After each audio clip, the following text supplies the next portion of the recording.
Good day everyone. Welcome back sa Database Management System. So sa video lecture number 9, na-discuss ko na kung paano mag-create key entity relationship diagram. Ngunyan, digdi sa lecture number 10, because this is lecture number 10, ang discussion tadigdi tungkol sa structured query language, SQL. Okay, so ang topic how to create MySQL database using command line interface. Kumbaga, kung familiar ka mo sa sa operating system, so this operating system, DOS command. Dumang kita magibo sa command line interface. Duman sa command prompt. Although pwede man magibo ki database, so duman sa tinuro ko sa indo sa PHP My Admin, kaso mas magayon na as a beginner, mas magayon na mag-practice ka kang SQL command gamit ang console or sa command line interface, sa prompt, sa DOS command. Mas magayon para masanay ka sa coding sa structured query language. Okay?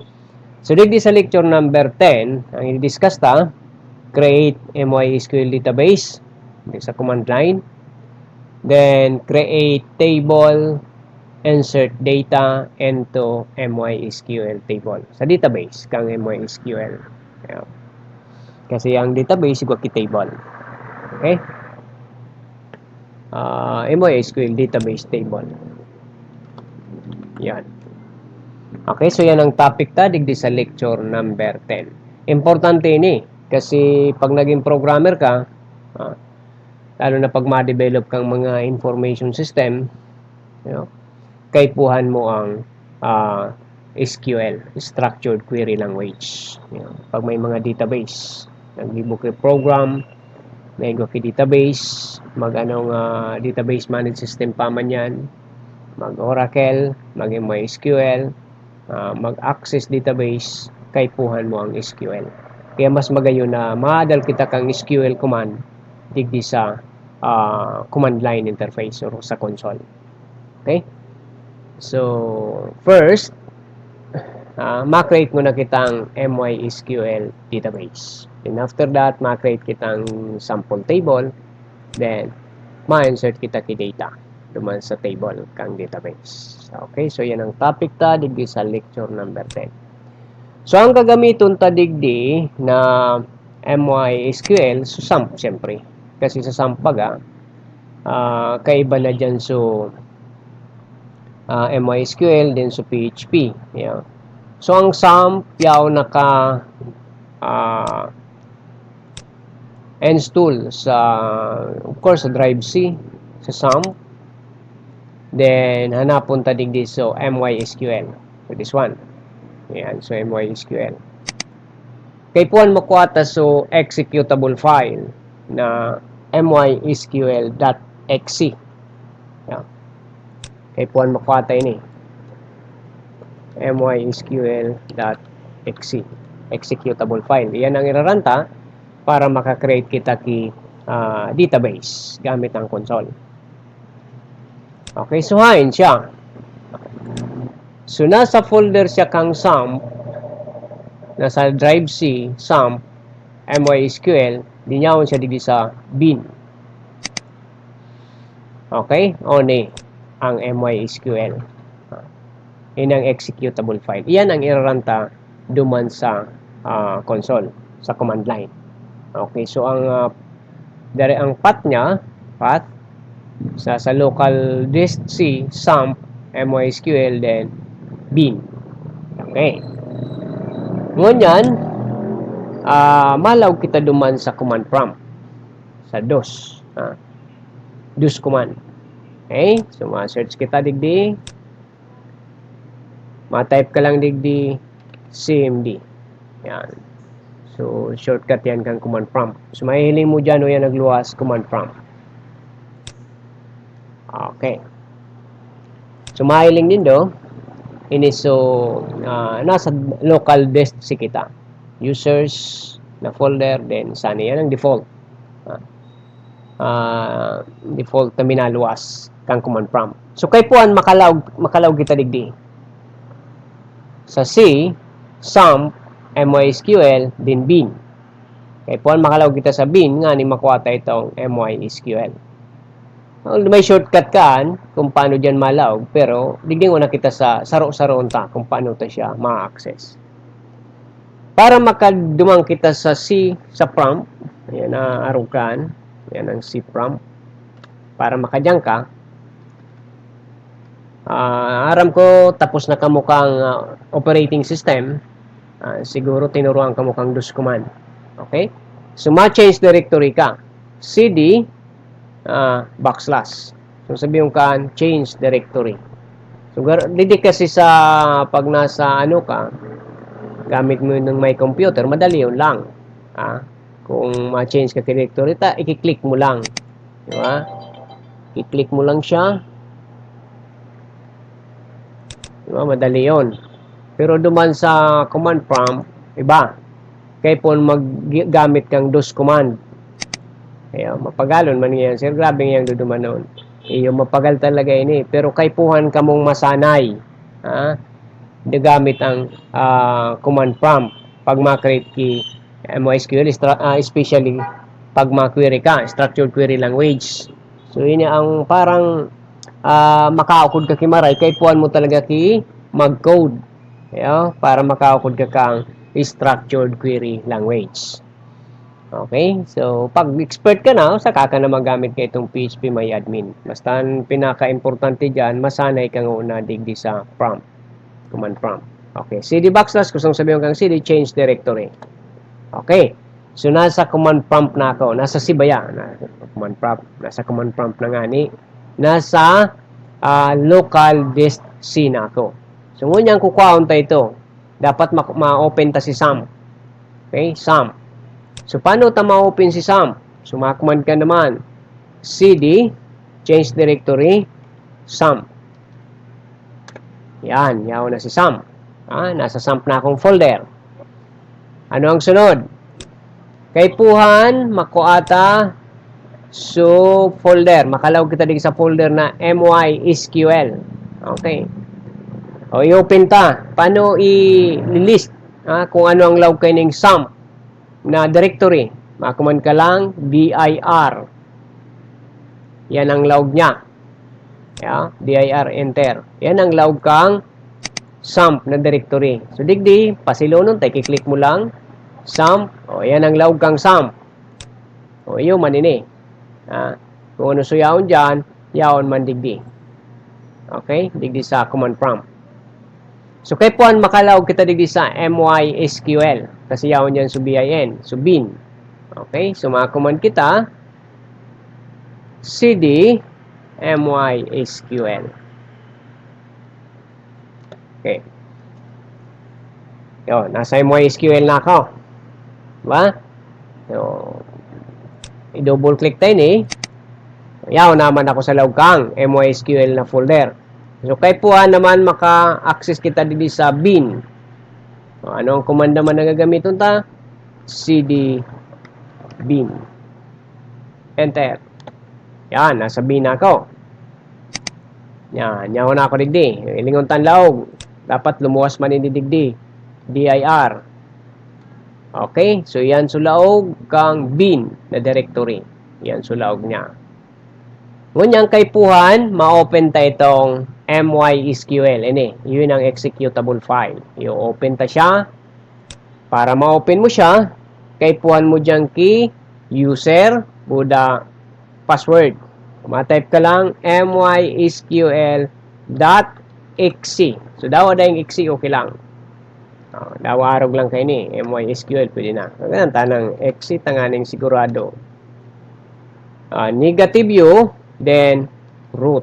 So, ang gustong sabihin ka negative view, root ang gagamiton ta, ang root na yung password. Kaya magamit kita dyan ki negative view. Kasi ang root, wala man yan ki password. Then, enter. Okay. So, yaw na kita ngunyan sa laog kang MySQL na environment. So, digdi na kita magamit ka itong SQL command para maka-create kita ki database. So, inunang inutunta, ma-create ko na ki database. Okay. So, para maka-create ka ki database, para maka-create ki database, ano ang command na gagamiton ta? Ma-type ka create space, then pangaran kang database. Makapatype ka pa, create database. Then name kang database. Ano ang magiging pangaran kang database mo? Sabihin ko nang ang pangaran kang database na gigibuhon ko, lecture DB. Yan ang pangaran kang database ko. Okay? Then, semicolon. Create database, lecture DB. So, ang command para mag-create ki database, create database, din pangaran kang database, semicolon. Enter. Okay, pag nagluwas query okay. One row affected. So, gustong sabihin, successful pag-create kang database. Para mahiling mo kung na-create mananggad sa database mo, dahil ka pa dyan nagtitiwala sa query okay, may command kung paano mo mapapadisplay sa mga database na ginibo mo. Ang command, show databases, then semicolon. Gamit ang show databases, maluwas dyan sa mga database na yaon sa MySQL. Ayan. Diba? Ayan sa mga database. Hanapon ta sa LectureDB. Oni na sa LectureDB na database na pag-create. So, sabihin, successful sa pag-create kang database. Okay. Ngunyan, next, anong sunod? Ma-create kita ki table. Okay, ma-create kita ki table. Yan. So, ano naman ang command para maka-create kita ki table? Ang command, create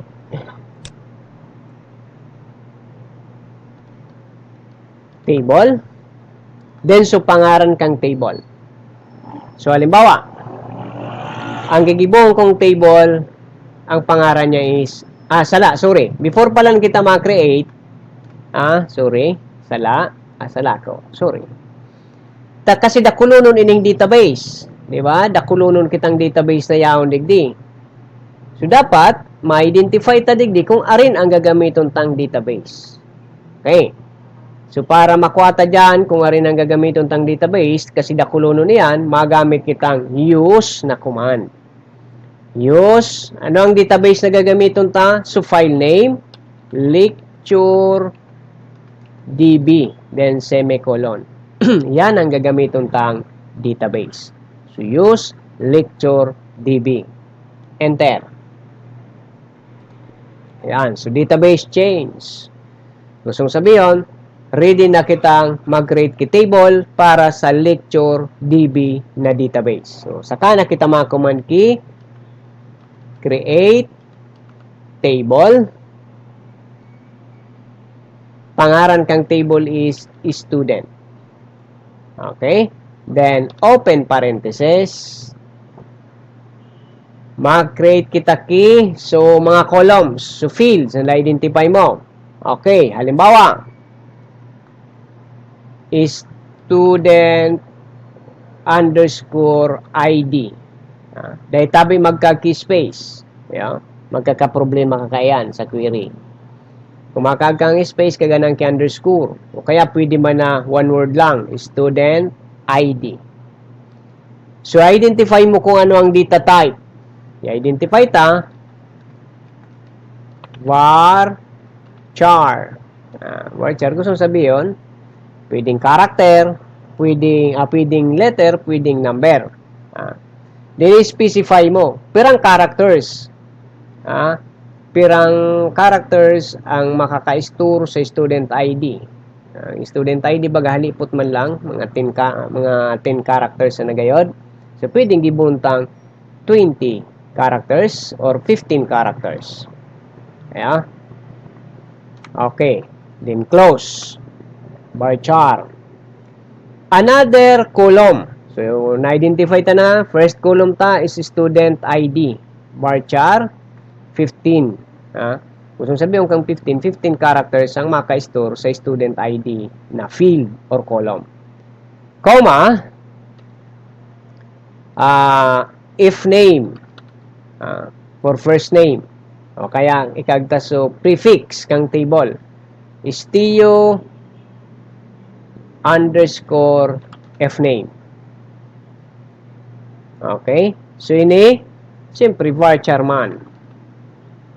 Varchar, pirang characters sa first name. Sabihin tang 100 characters. Okay, 100 characters. Comma, student last name o kaya MI or middle name name. Okay, varchar man, varchar ibuntay ning 100 characters man. Comma, student L name or last name, varchar 100 characters. Okay. Then, ikagta so edad. Age, o ang edad is integer. Okay. Sa integer, no need to specify kung pirang digits. Okay. Okay. So, kung okay na yan sa column mo, kung okay na, this is only an example i-close muna siya sa parentheses. And then, semicolon. Okay? Then, i-enter. Okay, anong sabi? Query okay. Gusto sabihin, successful so pag-create kang table. Okay, successful siya. So, ngunyan, igwa na kitang table. Okay. So, para mahiling mo so pig-create mong table, ang command, show tables, then semicolon, o yan na so pig-anotang, ano yan, table, student na table. Okay.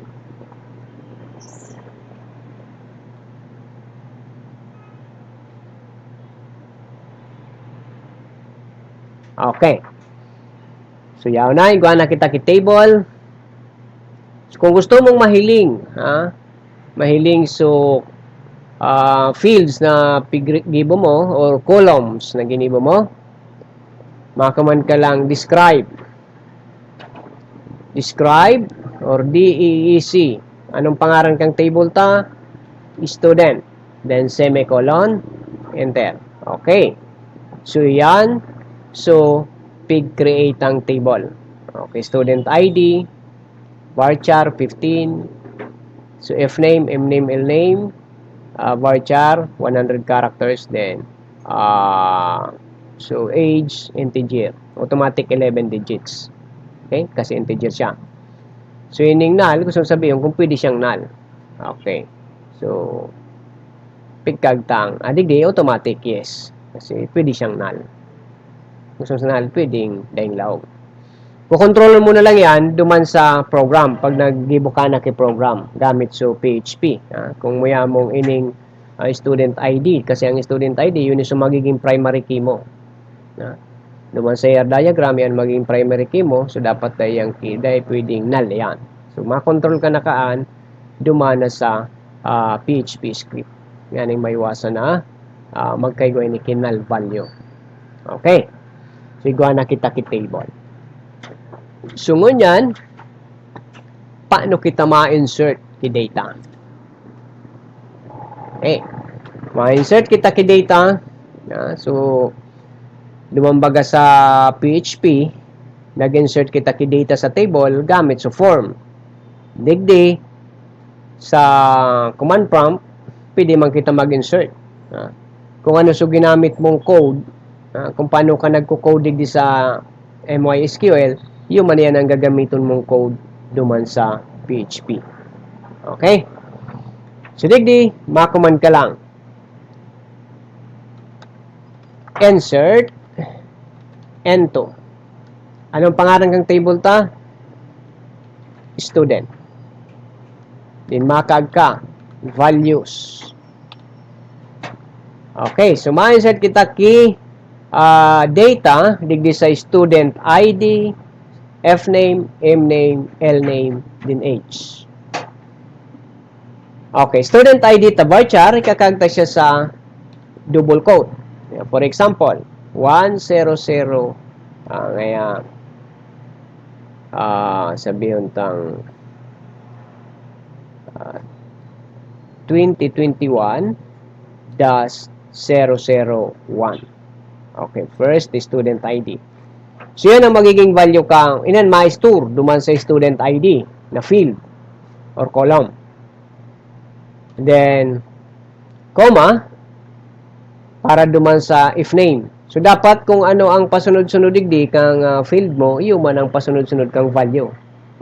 Di mo pagbaliktad doon. Tapag nabaliktad mo, halimbawa, imbis na ID number ang kinaag mo digdi, kinaag mo, for example, Juan. So, di, ang ma-store duman sa student ID mo, Juan. Kaya, kung anong pasunod-sunod yan, iyo man ang pasunod-sunod digdi. Okay? So, magayon nun ining pag-familiarize kang SQL command digdi sa console. Pag beginner ka. Okay? Kaya, student ID ni 2021-001. Okay, student ID. Comma, Fname. First name, for example, kagtana ito si Juan. Varchar, kaya pigkakag ko sa double quote. Then, Mname. So, halimbawa, ang Mname niya, Brown. Okay, then, comma. Last name niya, sabihin ta ng De La Cruz. De La Cruz. Okay, comma, so edad. Sabihin ta ang edad niya is 17. Okay, so kompleto ng value. Paglingawan pero ang semicolon. Okay, ng 2021-001 yon ma-store sa student ID na field. Juan para sa Fname, Brown para sa Mname, din De La Cruz para sa Lname. So 17 para duman sa age. Okay, enter ta. Ang sabi, query okay. So, gustong sabihin, successful so pag-insert ta kang data duman sa fields. Okay. So, paano mo mahihiling? So, in-insert mong data. Ano ang command? Tandaan niya ng mga command na yan, tayo man yan gagamitin mo pag nagpo-program. Yeah?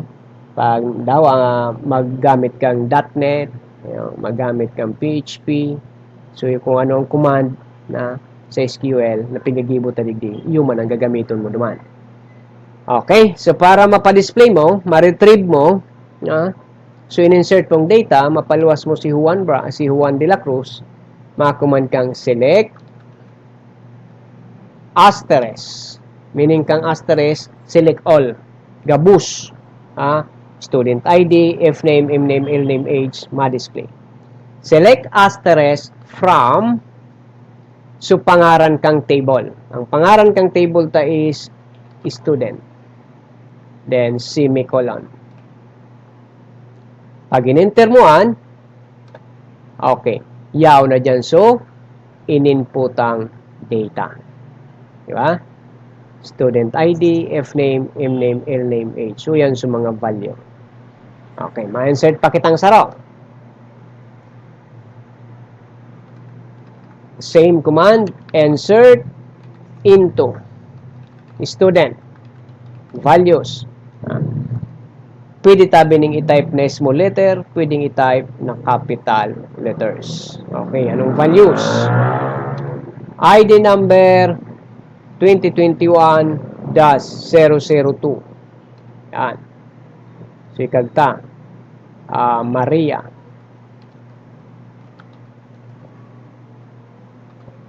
Maria. Middle name. Maria Cute. Ang middle name. Comma. Last name niya is Smith. Basta. Nagkaroon na inahiling. Smith. Okay, so ang edad niya 21. Then, semicolon. Enter. Okay. Query okay. 1 euro affected. Okay, lingon tagiraray. Select asterisk from student. Okay, so igawa na kitang duwang records. Yaw na si Maria. Paano nga sir kung ang muya ko lang pa-displayhon?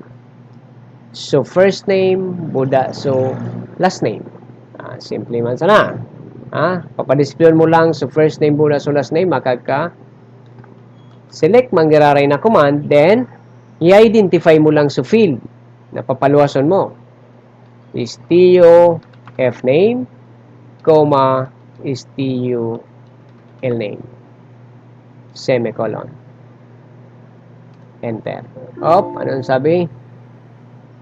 Error. Okay, so may error kita kasi data na mention so pangaran kang table. Wala kitang from student.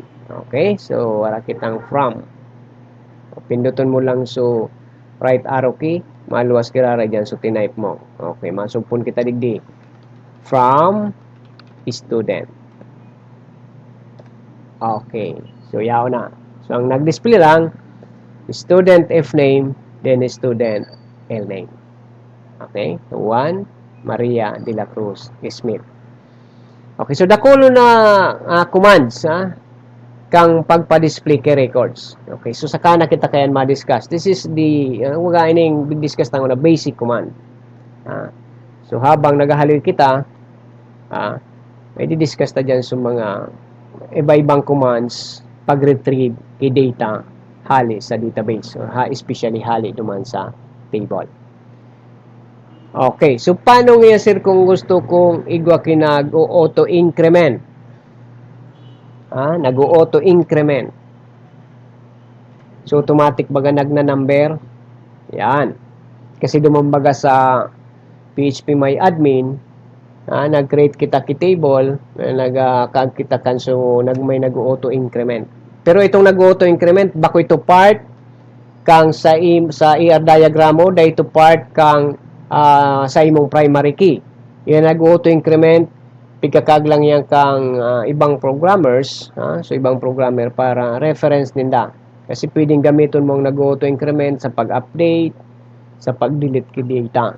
Okay? Pero pag nagibo ka ng ER diagram, dahil mo pwedeng gibuho na primary key ang nag-auto increment. Yeah. So ma-identify ka talaga kung ano ang magiging primary key kang duman sa entity sa entity mo. Okay? Kaya dahil pwedeng gamito na primary key ang nag-auto increment duman sa entity relationship diagram pag nag-ER diagram. Okay, ma-create kitang another table. So igwa kinago-auto increment. Create table. Anong pangalan kang table? Sabihin tang student underscore info na table. Okay, then semicolon. Ano sabi? A table must have at least one column. Okay, so may error. Dahil kita nagkag-key columns. Dahil kita nag-create key field. Ayan, tanda niyan, mga error na yan ha. Kaya, ulit unta. Create table, info. Okay. Dahil kita nagkag-key, fields or column. Open parenthesis, makagkita kang so, nag-auto increment. Sa kagtaligdi. Pangaranan ko siyang ID. Kaya, is ID. So, nag-auto increment yan ha, pero dahil mo yan pwedeng gibuho na primary key duman sa entity relationship diagram. Pero digdi, pwede ko siyang iset as primary key. Okay. So, is ID, integer siya, of course, dapat not null. Kasi, nag-auto increment yan, and then, iset ko siya digdi sa database ko as primary key. Ayan. Pero sabi ko sa ER diagram, pag nag-create kang ER diagram, dapat igwa ka talaga niya na identified na primary key kasi sa relationship. Then, ikakag mo, auto underscore increment. Yan. Then, makagkana kang next column.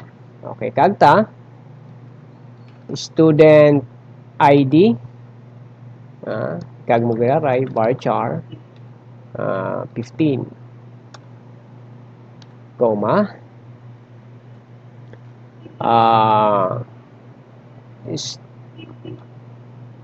student, STU F name giraray, F name, varchar man ini, varchar 100, then comma, student L name, varchar 100. Okay, so tama na yan.